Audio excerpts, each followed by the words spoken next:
Mi madre falleció, y le dejó todo a mi hermana. Yo no soy un hijo desinteresado, y mucho menos un mal hijo. Siempre estuve para mi madre, en lo que mis posibilidades me permitían. Pero la vida, y sobre todo la necesidad, no siempre nos deja actuar como quisiéramos. Ese día, el día de su cirugía, yo simplemente no pude estar. Y no porque no quisiera, sino porque no podía faltar al trabajo. No era una opción.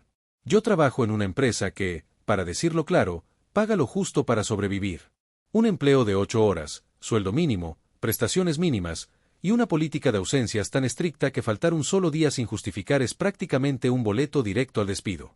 Ya antes había visto compañeros quedarse sin trabajo por faltar por asuntos personales. Así le llaman ellos a cualquier cosa que no sea enfermedad propia con incapacidad médica.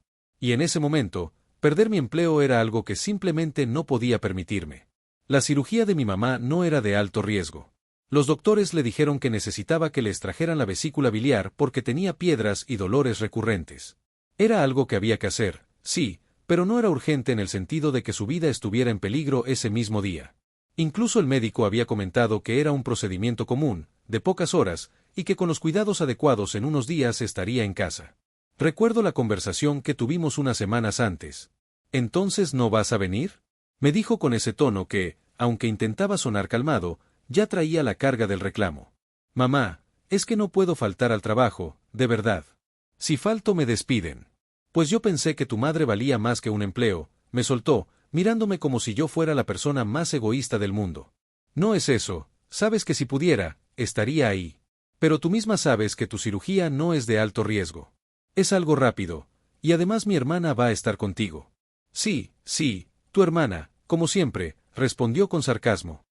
Tú nunca puedes. Siempre tienes cosas más importantes. Me dolió mucho. Pero en ese momento pensé que con el tiempo lo entendería. Creí que, cuando todo saliera bien, lo dejaría atrás. Nunca imaginé que ese sería el inicio de un resentimiento que no se apagaría jamás. La noche anterior a la cirugía casi no dormí. No por miedo al procedimiento, sino por la culpa. Yo quería estar ahí, pero al mismo tiempo sabía que no podía arriesgarme. Tenía deudas, renta, comida que poner en la mesa, y nadie más iba a pagar por mí si me quedaba sin trabajo. Me levanté temprano, me puse el uniforme y fui directo a mi jornada laboral, intentando no pensar demasiado en lo que estaba pasando en el hospital. Mi hermana me mantuvo al tanto por mensajes. Ya entró al quirófano. Todo va bien. El doctor dice que salió sin complicaciones. Está en recuperación. A cada mensaje sentía un alivio mezclado con tristeza. Yo estaba contento de que todo hubiera salido bien, pero me dolía saber que ella abriría los ojos y no me vería ahí. Salí del trabajo y fui directo al hospital. Cuando llegué, ya estaba en una habitación, semidormida por la anestesia. Me acerqué, le tomé la mano y le dije: «Mamá, ya estoy aquí. Todo salió bien». Ella abrió los ojos apenas y murmuró: «Llegaste tarde, como siempre». No hubo un abrazo, ni una sonrisa. Solo esa frase, fría, cortante, que me atravesó el corazón. Pasé un rato con ella, hasta que la enfermera pidió que saliéramos. Mi hermana me acompañó a la salida del hospital y me dijo: «No te lo tomes tan a pecho, ya sabes cómo es mamá cuando algo la molesta». Sí, respondí, pero en el fondo presentía que no sería tan simple. Los días siguientes fueron iguales. Iba a visitarla, le llevaba comida blanda, ayudaba en lo que podía. Pero cada vez que me veía, encontraba la forma de recordarme que no estuve el día de la cirugía. Si me hubiera pasado algo, ni te enteras, menos mal que tu hermana sí estuvo, ya sé que el trabajo es más importante que yo. Al principio lo decía en tono de broma, pero con el tiempo ya no parecía una broma. Yo intentaba no discutir. Me repetía que era su manera de desahogarse y que con el tiempo lo olvidaría. Pero no fue así. Ese resentimiento creció como una herida que nunca cerró. Y yo me fui acostumbrando a vivir con esa culpa constante. Si el chismecito se puso bueno, suscríbete y dale like. Pensé que con el tiempo, todo se calmaría. Que después de recuperarse, mi madre entendería que no estuve en su cirugía no por desinterés, sino por necesidad. Pero me equivoqué. No solo no lo entendió, sino que lo convirtió en un argumento constante para recordarme, una y otra vez, que para mí ella no era prioridad. El primer año fue soportable, aunque incómodo. Cada vez que nos reuníamos en familia, siempre había un comentario, un gesto, un reclamo disfrazado de broma. En la cena de Navidad, por ejemplo, todos estábamos cenando cuando mi hermana le sirvió un poco más de ensalada. Mi mamá sonrió y dijo: «Qué bueno que siempre estás al pendiente de mí, hija. No como otros que solo están al pendiente de sus jefes». Todos rieron, pero yo me quedé callado, con una sonrisa forzada. Sentí como si me hubiera tirado un balde de agua fría frente a toda la familia. En mi cumpleaños, me llamó por teléfono. Yo pensé que iba a felicitarme, pero la llamada duró menos de 2 minutos. Me dijo: «Felicidades, hijo, y que Dios te dé salud, porque si algún día te enfermas, a ver si tu jefe va a ir a verte». Ese era su estilo, suave al principio, pero con un aguijón al final. Con el tiempo, la sutileza desapareció. En reuniones familiares, ya no disfrazaba el reproche. Una tarde, mientras yo lavaba los platos después de comer en su casa, me dijo sin mirarme: «Mira, si el día de mañana me muero, no te molestes en venir al funeral. Seguro vas a tener trabajo». Me quedé quieto, con las manos bajo el agua, sintiendo cómo me ardían los ojos. «Mamá», intenté decir, pero me interrumpió. «No, hijo, no es reclamo, es que ya lo tengo claro». La relación se volvió una montaña rusa emocional. Yo la seguía visitando, ayudaba en lo que podía, le llevaba cosas que necesitaba, pero nada parecía suficiente. No importaba cuánto hiciera por ella después, lo único que contaba para mi madre era lo que no hice ese día, estar en el hospital cuando salió del quirófano. Mi hermana, en cambio, se volvió casi intocable para mi madre. La defendía, la alababa, le agradecía una y otra vez por haber estado ahí. Cada vez que podía, hacía comparaciones.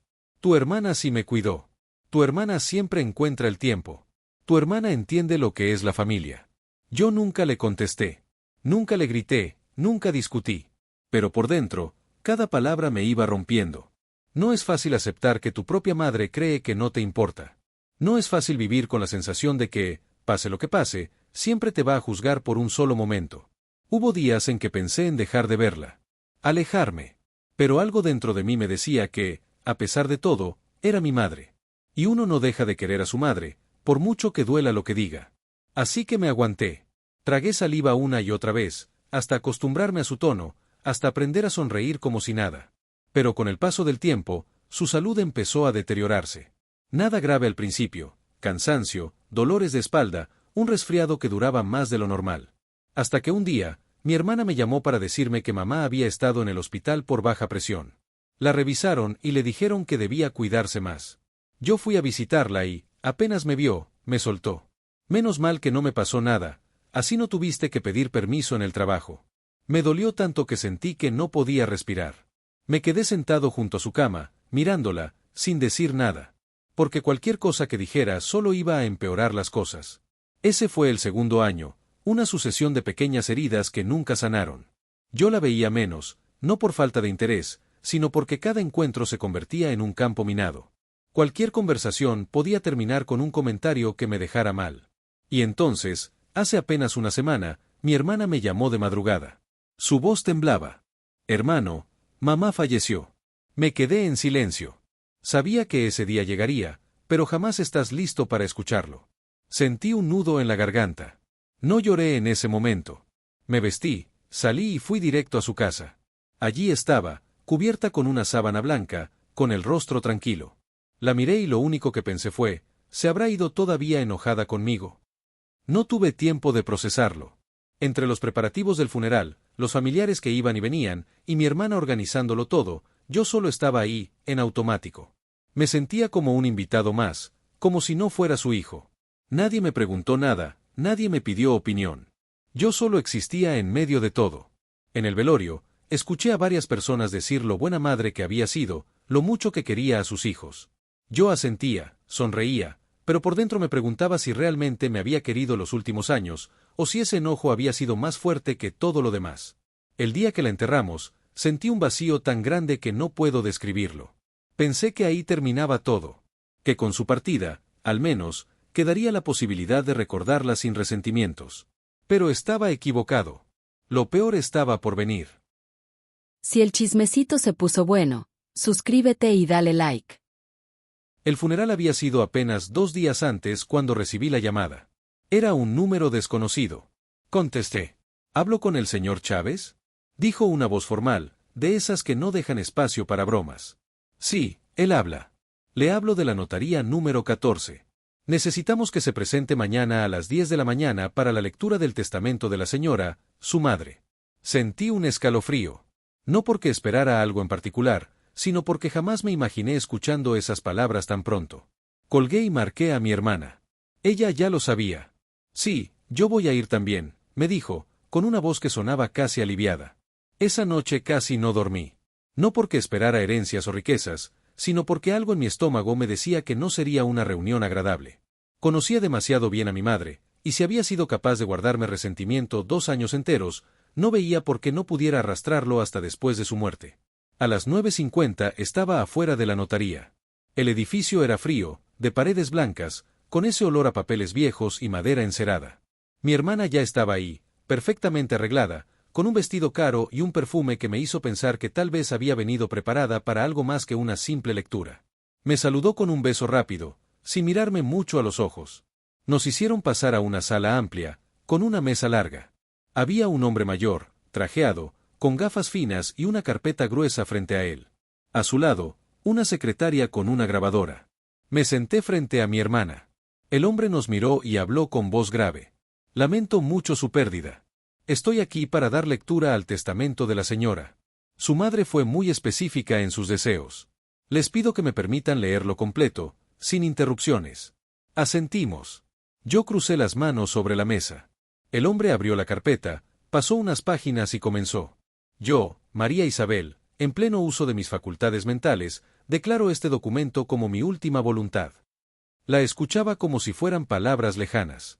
Hasta que llegó la parte donde comenzaba a repartir sus bienes. A mi hija, Ana Sofía, le dejo la casa principal ubicada en la calle Pinar de la Calma, con todos sus muebles y pertenencias. Le dejo además la empresa familiar, Casa del Norte, con todos sus activos y cuentas, así como los 2 vehículos que están a mi nombre. Le dejo también la casa en Playa del Carmen, junto con el terreno adyacente, y ambos seguros de vida a mi favor. Confío en que sabrá cuidar lo que tanto trabajo me costó construir. Yo esperaba, en silencio, a que llegara mi turno. Quizá me dejaría algo pequeño, un terreno, un carro, algo simbólico. Entonces el notario continuó. A mi hijo, Luis Alberto, no le dejo bienes materiales ni cuentas. Y quiero que quede claro el motivo. El día de mi cirugía, hace 2 años, eligió estar en su trabajo antes que a mi lado. No tengo por qué dejarle nada a quien ha demostrado que mis días y mi vida no fueron su prioridad. Que Dios lo bendiga y le dé lo que yo no puedo darle. El silencio que siguió fue insoportable. Yo no podía creer lo que acababa de escuchar. No era solo que me dejara fuera, era la forma en que lo había escrito. Tan directo, tan déspota y resentida. Sentí que el aire se me iba. La voz del notario siguió leyendo formalidades, pero yo ya no escuchaba nada. Mis ojos estaban clavados en la mesa, viendo cómo mi hermana trataba de no sonreír. No lo logró del todo. Cuando terminó, el hombre cerró la carpeta y nos miró. Eso es todo. Lamento que el documento tenga expresiones personales, pero es mi obligación leerlo tal cual fue redactado y firmado por su madre. Nos levantamos. Mi hermana caminó conmigo hasta la salida. Lo siento, hermano, dijo, pero su tono no tenía un gramo de compasión. Lo legal es lo legal. Si mamá no te dejó nada, pues nada será. Ana, intenté decir, pero me interrumpió. Mira, no me metas en esto. Yo no voy a repartir nada porque no es mi obligación. Tú tienes tu trabajo, ¿no? Vive de eso. La vi subirse a su camioneta nueva, que seguramente ahora podría cambiar por algo aún más caro, y alejarse sin mirar atrás. Yo me quedé ahí, parado, sintiendo que el mundo me había pasado por encima. Caminé varias cuadras antes de tomar un autobús. Afuera, la ciudad seguía su curso, la gente corría, compraba, reía. Nadie tenía idea de que en ese momento yo estaba digiriendo el hecho de que mi madre, incluso después de muerta, había encontrado la manera de dejarme claro que para ella no fui lo suficientemente buen hijo. Esa noche, al llegar a mi pequeño departamento, me senté en la cama y repasé todo, la llamada de la cirugía, los 2 años de comentarios, el funeral, el testamento, y me di cuenta de que no era solo el dinero o las propiedades. Era el mensaje. Ella había querido que yo viviera con ese vacío. Que cada vez que pensara en ella, recordara que en sus últimos pensamientos no hubo lugar para el perdón. Me quedé ahí, mirando la oscuridad, sintiendo que no solo había perdido a mi madre, sino que me había perdido a mí mismo en el camino. Al final mi madre nunca comprendió la verdad de mi situación. Por supuesto que una gran parte de mí está molesto con mi madre por haberle dejado todo a mi hermana, a quien ya le iba bien en la vida, no era rica ni nada, bueno, ahora lo es con el testamento de mi madre. Pero a pesar de mi sentimiento de enojo, me da tristeza, siento pena y compasión por mi madre, se fue a la tumba llena de resentimiento, por puras ideas erróneas, por puras ideas que se sacó de la manga. Se fue a la tumba con resentimiento a su propio hijo. Eso sí que es triste. ¿Te imaginas estar en esta situación? ¿Cómo crees que se sintió el chico? ¿Cómo crees que te sentirías tú? ¿Y harías algo al respecto? Cuéntanos en la caja de comentarios.